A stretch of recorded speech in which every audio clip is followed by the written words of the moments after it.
Hi guys! Magandang gabi. Welcome back po dito sa Gandara SRU channel for Showbiz Update. Andito na naman nga po akong muli nagbabalik upang maghatid sa inyo ng latest update and fresh happenings patungkol naman dito syempre kay Anjo Eliana na kung saan ay nakahanap nga ng katapat. So eto lang pala makakapagpatahimik sa kanya and dawa ay talagang tuluyan ng manahimik ang taong ito, no? Dahil napakaingay nga niya at dami nang naririndis sa kanya.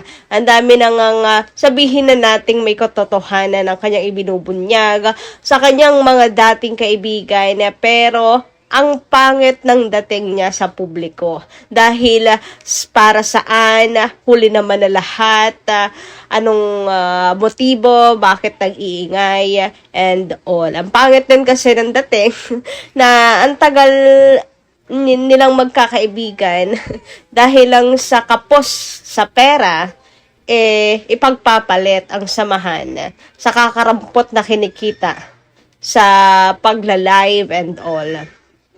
So, ang daming naiirita mga netizens sa kanya and meron pong naglabas ng balita ng chika na kung saan ay mayroon po isang malaking tao na tumawag dito kay Anjo dahil sa sobrang dami na niyang dinadawit, dami na niyang pangalan na dinadawit, mga nananahimik, baka pati siya ay kantiin at kalabanin. Kaya, pinatahimik na itong si Anjo Eliana. So, sino ba yan? Pero bago po ang lahat, hindi pa po kayo nakaka-subscribe dito sa ating channel, naku, pakiclick lang po tayo na ating subscribe button at notification bell na nariyan po sa baba upang kayo ay maging updated sa mga susunod nating mga balita.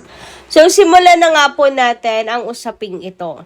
Sa sobrang dami nga pong nadadawit nga na pangalan, kahit kinausap na po mismo si Anjo ng Soto Brothers, mga taong una niyang binanggit at ginawa ng issue, siya mismo yung bumali ng usapan na si Spire. 'Di ba? At kung sino-sino pa mga dinawit na pangalan, aba. Unti-unti na po atang itinatakwil si Anjo ng kanyang mga kapanalig. Unti-unti na ata siyang tinatalikuran. Ewan ko na lang kung may matira pa talagang kakampi itong si Anjo at mayroon pang malapitan dahil sa natuklasin nilang ugali nito. Ang dami talaga nagsasabi na delikado na maging kaibigan ng isang Anjo Eliana. Para ba siyang may sakit?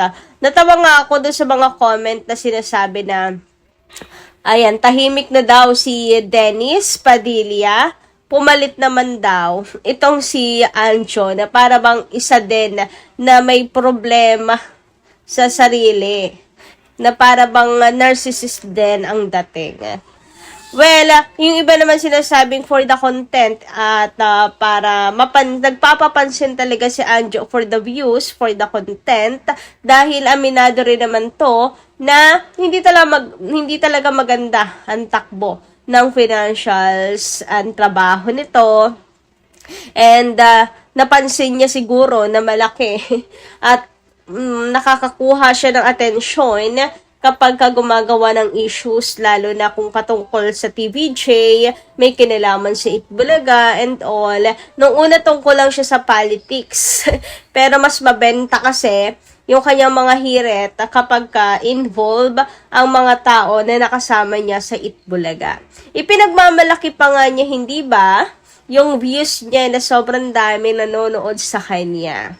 And napanood naman niya siguro yung mga vlogs ni Models of Manila, ni Mark Gamboa, na kung saan ganyan ang kalakaran. Hindi pa naman sa atin malinaw ano talaga yung kanyang motibo sa pagsisira sa TVJ at sa Itbulaga, lalong-lalo na po kay Tito Sen. Kung yan ba ay pure politics or gusto na rin napasukin ang mundo ng vlogging. Ngayon, kung for the content siya, maiintindihan niya kung bakit ang daming nagtatanggol at daming nagko-content sa kanya na sinasabi niyang trolls ni Tito Sen. 'Di ba, syempre kapag siya yung topic naman talagang siya ay pupuntiryahin ng mga vloggers. Sinimulan niya yan 'Di ba? Siya naman ang nagsimula niyan, hindi naman si Tito Sen. So, masyadong iyakin nga lang daw talaga itong si Ancho. Sa sobrang iyakin nga raw nito ay kung sino-sino nang idinadawit. And speaking of pangdadawit, nako eto. Ngayon, ang mga nasa likod or maaring masabing ang kampe at malapit dito kay Ancho ay tila ba tinutulak na rin siya kasi baka mamaya madamay pa siya at pati siya ay gawa ng issue. Di ba? Ngayon pa lamang masasabi ng karma yung nangyayari sa kanya na iniiwasan na siya ng mga tao sa paligid niya. Parang tinutulak na siya. Malaking usapin ngayon na nabanggit nga raw po at unti-unti napapag-usapan si Jinggoy Estrada. Nadadawit ang pangalan ni Jinggoy Estrada. And ngayon, mayroon pong dalawang vlogger na nag-uusap hinggil po dito sa kadaldala ni Ancho, hinggil po dito sa mga issues na nilalabas ni Ancho. Tahimik siya ngayon dahil nga raw dito kay Jinggoy na kung saan ay kinausap siya. So, eto nga po ang pag-uusap ng mga vloggers na to. Lumabas ang pangalan ni Senator Jinggoy Estrada. Lumabas ang pangalan sa Senator Jinggoy Estrada. And a few days ago, 2 days ago, I called Senator Jinggoy. Tinawagan ko siya just to ask kung ano ba ang kanyang kinalaman, ano involvement niya dito kay Angeliana. Kung totoo ba that si Angeliana works for him, works. Ibig sabihin, akala ko to this day still working for him. Ang sabi niya, wala na. He worked. Yeah, he worked. During the time na tumatakbo siya, Vice Mayor. Yes, na Kalamba. Kalamba? Oo, alam mo, sabi ko, Kalamba, siya. niloko ko nga si Jinggoy eh. Si Senator Jinggoy, dapat i-address ko siya na maayos. Alam mo naman yan. Sabi ko, dati Paranaque siya. Tapos tumakbo rin siya minsan sa Quezon City. Ngayon tumakbo siya sa Kalamba. Taga saan ba talaga si Anjo? Doon ako nahihilo. Anjo ang kapatid. Hindi ko alam kung saan saan ka talaga kasi kung saan ka tumatakbo. Ito na eh. Sa lahat hindi siya nanalo. Oo nga. At sa Paranaque, parang unang-una nanalo siya. councilor siya or something. Ngayon, tinanong ko si Jinggoy, sabi niya, tinawagan nga raw niya eh. Tinawagan si Anjo kasi gusto niyang malaman. Kumbaga, gusto niya, baka mamaya madawit siya kasi wala siyang kinalaman sa kanyang mga pinapuputak daw sa social media. Ngayon, eto ng latest. Wala, pinatigil niya. Tigilan mo na yan. Tigilan mo na yan. Senator, yes. Jinggoy. Tigilan mo na yan. Kasi nga, dahil pati siya parang Natadawit. Abay, ganyan talaga. Ang kahihinatnan. Lalayuan na talaga siya. Pumapasok pa naman po siya sa politics. Hindi ba? Pumapasok siya sa politics. Natalo na siya before and sabi nga, muli na naman siyang tatakbo kung saang lugar na naman niya nais tumakbo. Ay lalo naman siyang hindi magkakaroon ng pag-asa. Ngayon tinatalikuran siya ng mga maaari niyang kapitan upang magkaroon siya ng pag-asa. Nako. Mukhang hindi lang sa TVJ po magkakaroon ng lamat itong si Anjo at hindi makakabalik. Kasi alam na ng mga tao ngayon vulgar na yung kanyang ugali at sino magkakagusto na kaibiganin ng isang tulad niya. Kaibiganin yung taong hindi mapagkakatiwala ang tunay. Ang hirap naman na anuhin talaga, ang hirap naman makipagkaibigan sa ganyang klaseng tao. Hindi mo alam, maisisiraan ka pag wala ka ng pakinabang sa kanya.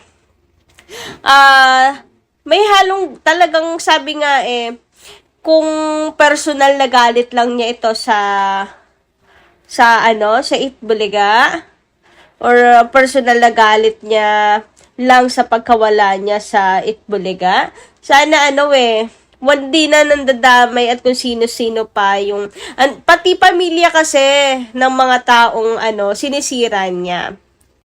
Ang daming naaapektuhan. Sinayang niya yung friendship na maaari pa sanang mabalik, 'di ba? Pero nilalamon siya ng ng galit, siguro ng tampo.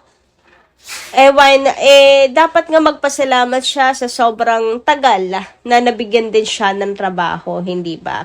Konti na nga lang daw, pati ang batang Raisa, baka gawan pa niya ng issue, nananahimik. Kawawa naman pa nagkataon, di ba?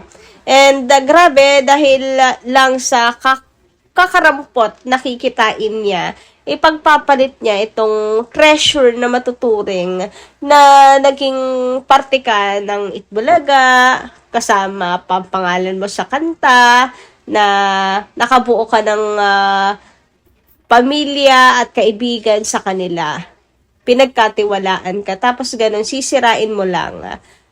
Kung personal na galit, okay lang sana. Pero yung damay pamilya, kung sino-sino pang tinatawag, kino-call out, ay ang dami talagang sa halip na makuha niya ba yung simpatsya na gusto niya, ay hindi. Baliktad, galit po ang bumabalik po sa kanya. Para may mali talaga daw dito sa ugali nitong si Anjo. Kaya hindi nakapagtataka.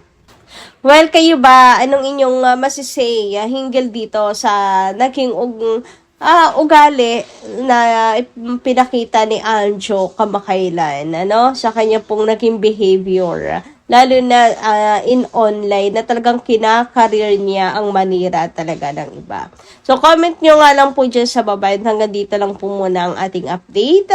Kita-kits po tayo na lang muli sa mga susunod po natin chikas tungkol sa issue. Marami pong salamat and ingat po kayo parate.